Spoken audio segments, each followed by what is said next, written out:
Diseño de reactores no isotérmicos en estado estacionario. Material suministrado por la Universidad Nacional Pedro Enríquez Ureña. Carrera de Ingeniería Química. CCTR con efectos de calor. En esta sesión se aplicará el balance de energía general en un estado estacionario. Esto se hace para determinar el tamaño de reactores, donde se ocurre un proceso tanto adiabática como no adiabáticamente. Hay que tomar en cuenta que para esta fórmula se realiza una combinación de tanto del balance molar como del balance de energía general, obteniendo así un balance de energía en estado estacionario. Aunque en el CCTR los reactivos están perfectamente mezclados y la temperatura es uniforme en todo el recipiente de reacción, no quiere decir que se efectúe isotérmicamente. La operación isotérmica solo tiene lugar cuando la temperatura de alimentación es idéntica a la temperatura del líquido dentro del CCTR. Para el proceso de diseño del CCTR no isotérmico, se ilustra un algoritmo que sirve para este diseño. Este se considera con una reacción en fase líquida irreversible de primer orden. Aquí se muestra una reacción elemental irreversible en fase líquida, con un flujo de alimentación, con su concentración y la velocidad, así como también se conoce el calor de reacción. El siguiente diagrama muestra una manera de diseñar reactores CCTR no isotérmicos, donde se toman en cuenta reacciones en fase líquida irreversible y de primer orden. Dada una reacción de esta manera, conociéndose así los flujos iniciales, también las concentraciones iniciales y la constante de velocidad, así como también el calor de reacción, se pueden tomar en cuenta o se puede diseñar ese reactor a partir de las siguientes fórmulas, donde nos brindan la ecuación de diseño, la ley de velocidad y también la constante de velocidad para esta ley. Así como también se puede tener la estequiometría o la concentración de salida en función de la conversión. Combinando estas ecuaciones se obtiene el volumen que va a tener dicho reactor en función de la concentración. También se muestra cómo calcular el volumen o la temperatura en el lado izquierdo cuando se especifica la conversión. De aquí, lo que se necesita calcular es la temperatura. También se necesita conocer la constante de velocidad en función de la temperatura y así se determina el volumen. Del lado derecho se puede determinar la conversión y la temperatura cuando se especifica el volumen. Aquí se hace la relación de conversiones, tanto de balance molar como de balance de energía, y se grafican estas dos curvas, donde se obtiene una gráfica de la conversión con respecto a la temperatura, graficando la conversión de balance molar y de balance energético. En el ejemplo 8.8 se plantea la siguiente situación. Existe una fuga en un reactor y se busca reemplazarlo. La opción es un CCTR que está recubierto de vidrio y tiene una capacidad de 300 galones. Este tendrá una alimentación de 2000 libras-masa por hora de óxido de propileno. La corriente de alimentación consta de una mezcla equivolumétrica de óxido de propileno y metanol en una proporción de 46.62 pies cúbicos por hora. Por otro lado, tiene una entrada de agua que contiene 0.1% peso de ácido sulfúrico.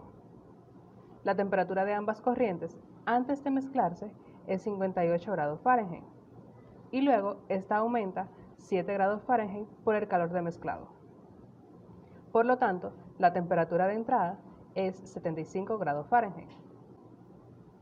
La reacción es de primer orden respecto a la concentración de óxido de propileno y de orden cero respecto al agua. Se conoce la velocidad de reacción específica, que es 16.96 por 10 a la 12. El problema en cuestión es si se podría emplear el CCTR para reemplazarlo. Si es así, ¿cuál será la conversión de óxido a glicol? Para este problema, se desconoce la conversión de la salida y la temperatura del reactor. Es posible resolver este problema aplicando el balance de materia y el balance de energía, donde surgirán dos incógnitas, tanto la conversión como la temperatura. A partir del diagrama explicado anteriormente, el algoritmo para el diseño de reactores STR no isotérmicos, se obtuvo el volumen de reacción de estos. Poniéndolo en función del flujo volumétrico y la conversión, se puede despejar esta en función de la temperatura. Hay que recordar que el tiempo de residencia es igual al volumen de reacción entre el flujo volumétrico. Así se obtiene la temperatura y la conversión a través del flujo molar.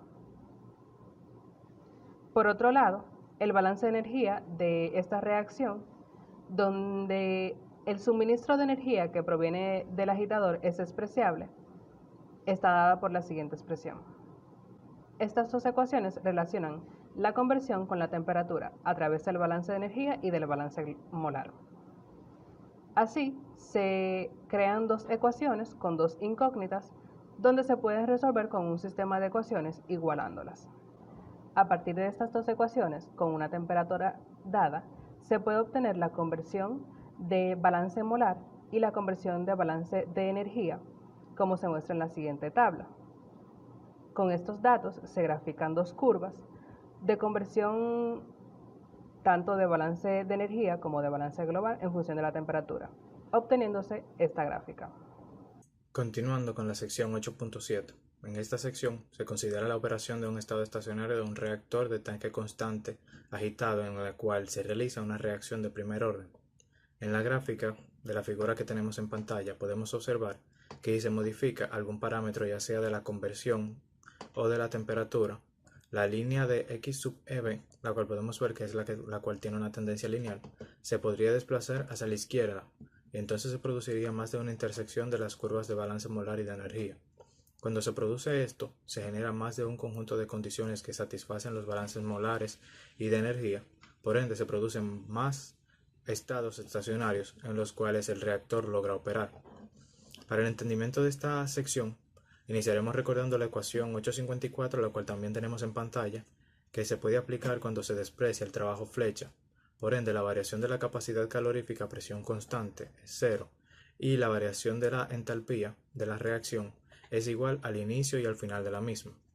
Y ejecutando las sustituciones de las ecuaciones equivalentes para la capacidad calorífica y la constante de velocidad, podemos obtener una ecuación con la que podemos determinar la temperatura que buscamos. A partir de la ecuación anterior, aplicando el balance molar en un CSTR, pueden obtenerse las expresiones que tenemos en pantalla, la cual a un extremo de la primera ecuación que tenemos se genera el término de calor generado por el calor y al otro extremo se obtiene el término de calor eliminado. Estos términos se pueden graficar en función de la temperatura en una misma gráfica para determinar las circunstancias en que se pueden obtener intersecciones múltiples. En la gráfica 8.14 podemos observar cómo R aumenta linealmente con la temperatura a medida que aumenta la temperatura de entrada, manteniendo la misma pendiente, por lo que el aumento de la temperatura de entrada presenta una tendencia lineal. En la gráfica siguiente, la 8.15, observamos que si se aumenta el parámetro no adiabático, K, y disminuye el flujo molar de reactivo o aumentando el área de intercambio de calor, la intersección en la ordenada se desplaza hacia la izquierda. El término generación de calor, que podemos ver en pantalla aplicando los términos de conversión, puede escribirse como la ecuación 861.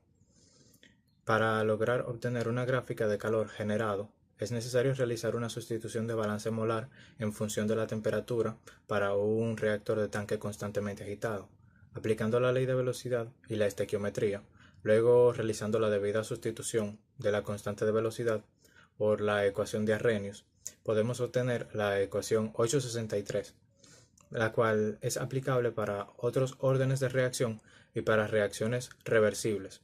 Entonces se obtiene el calor generado correspondiente como se presenta en la ecuación 864.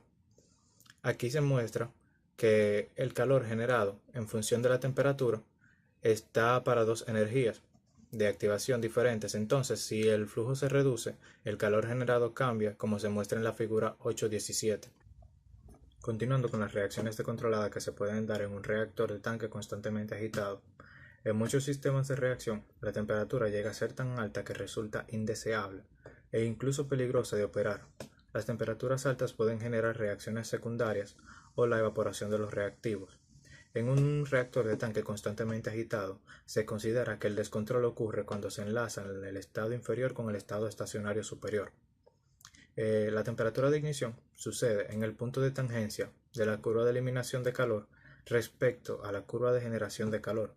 Cuando nos desplazamos levemente respecto al punto de tangencia, como podemos ver en la gráfica, es cuando ocurre el descontrol. Aquí la temperatura subprima es la temperatura en la cual se genera el punto de tangencia. Continuando con el diagrama de estabilidad, en pantalla podemos ver un diagrama de estabilidad que muestra las regiones de operación estable y operaciones inestables. Un diagrama de este tipo se representa en pantalla con la curva S en función de la temperatura sub C. Podemos observar que en la gráfica que cualquier desviación hacia la derecha o por debajo del punto de intersección marcado con líneas discontinuas provocará un descontrol. Aquí podemos apreciar que para un valor dado la línea de intersección, si aumenta la temperatura de entrada desde T sub C1 a un valor más alto T sub C2, se puede llegar a un punto donde ocurriría un descontrol.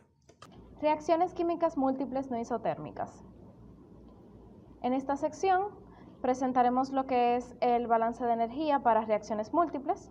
Comenzaremos recordando con esta ecuación del balance de energía para una sola reacción que se realiza en un PFR, dado por la siguiente ecuación, donde está involucrado el coeficiente total de transferencia de calor junto con la temperatura del fluido de enfriamiento más la velocidad de la reacción por la entalpía de la reacción y la temperatura entre la sumatoria del número de especies, del fluido y de la capacidad calorífica.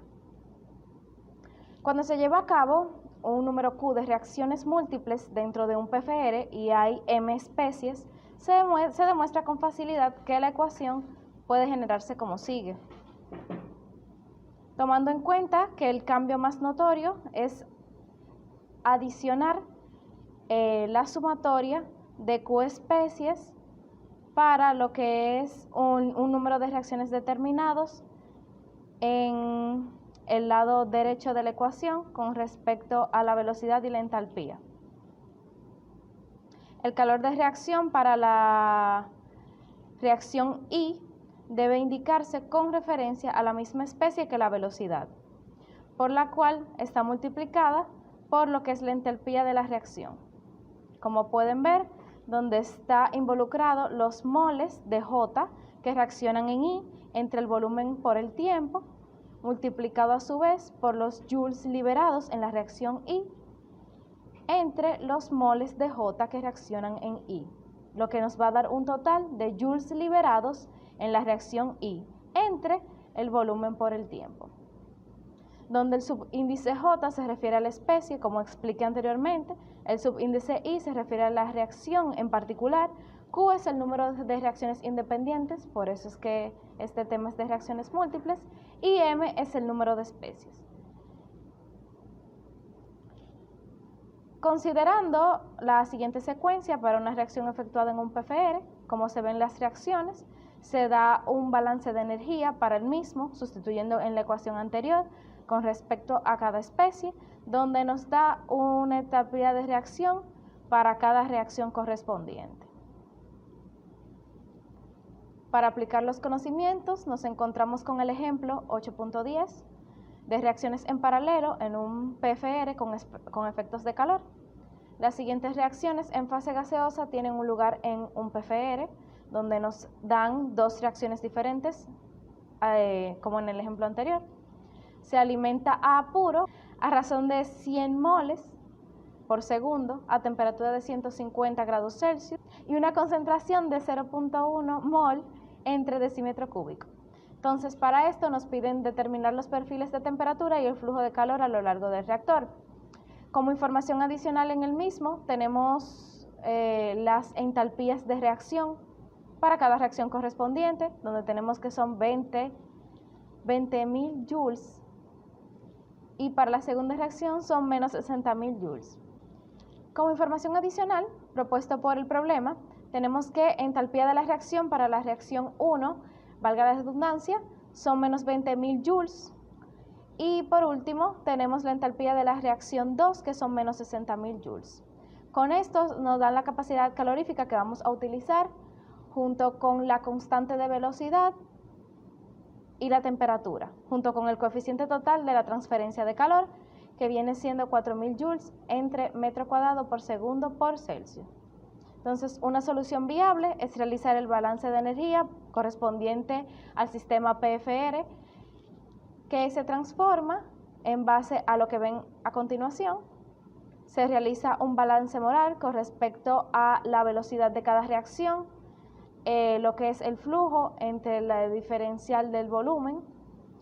Se aplican lo que son las leyes de velocidad para cada uno, donde se toman en cuenta las constantes de reacción. Se presentan una serie de velocidades relativas por las sustituciones de las anteriores mencionadas, dando como resultado unas velocidades netas. Por estequiometría, a su vez, se aplica lo que es en la fase gaseosa, un delta P igual 0, como se muestra a continuación.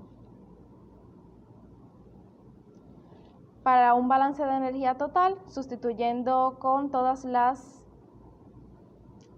los datos suministrados. Para el balance de energía, con respecto a reacciones múltiples en CSTR, recordamos que el flujo por X es igual a la velocidad de la reacción por el volumen para un CSTR, con una sumatoria de la entalpía con respecto a la temperatura más la capacidad calorífica y el diferencial de temperatura correspondiente. De modo que, como se denota en la siguiente ecuación, para un balance de energía en estado estacionario de una sola reacción se describe de esta forma. Para Q reacciones múltiples y M especies, el balance de energía en el CSTR se transforma en lo siguiente, donde se aplican las sumatorias correspondientes de reacciones múltiples, donde lo único que cambia es adicionar la sumatoria con respecto a la misma. Sustituyendo Q en la ecuación, se puede despreciar el término del trabajo y se asumen las capacidades caloríficas constantes, lo que la transforma en la siguiente ecuación. Variaciones radiales y axiales del PFR. En las sesiones anteriores asumimos que no había variaciones radiales de flujo, concentración, temperatura o velocidad de reacción en los PFR y empacados.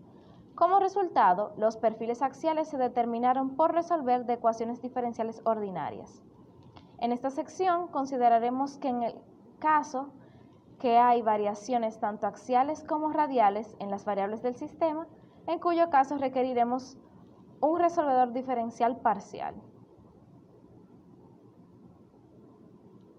Como pueden ver en la figura, que es una coraza cilíndrica de espesor delta R, longitud delta Z y un volumen 2πr por el delta R por el delta Z. Densidad del flujo molar. Para deducir las ecuaciones que rigen, necesitamos definir un par de términos. El primero es la densidad de flujo molar de la especie I.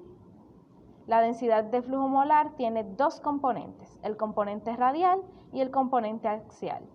Los flujos molares son simplemente el producto de la densidad de los flujos molares por el área transversal normal al sentido del flujo A sub CZ. Por ejemplo, para una especie I que fluye en un sentido axial, es decir, en Z, tenemos que F es igual a W por la A, donde W es la densidad de flujo molar en el sentido Z y la A corresponde al área transversal del PFR. Continuando con el balance de enfriador, El balance de enfriador indica la variación de la temperatura del enfriador con la distancia axial, que es como se interpreta en la gráfica con los diferenciales de la temperatura y la distancia axial, donde UHT se denomina como el coeficiente total de transferencia de calor y R el radio de la pared del reactor. Continuando con las condiciones iniciales y a la frontera, tenemos que cuando las condiciones iniciales son distintas a aquellas condiciones en el estado estacionario, en el tiempo inicial la capacidad calorífica es cero y la temperatura al final y a la entrada es igual. Por tanto, la distancia axial debe ser mayor a cero para todos los valores de R.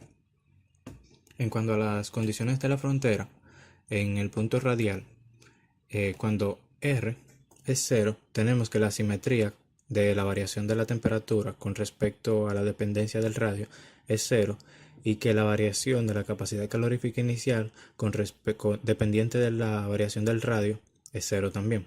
En la pared del tubo, la densidad de flujo de temperatura a la pared del lado de la reacción es igual a la densidad del flujo convectivo que sale del reactor hacia el lado de la coraza del intercambiador de calor. Allí en la pared del tubo no hay flujo de masa, por lo que la variación de la capacidad calorífica inicial dependiente de la variación del radio es cero en la pared del tubo.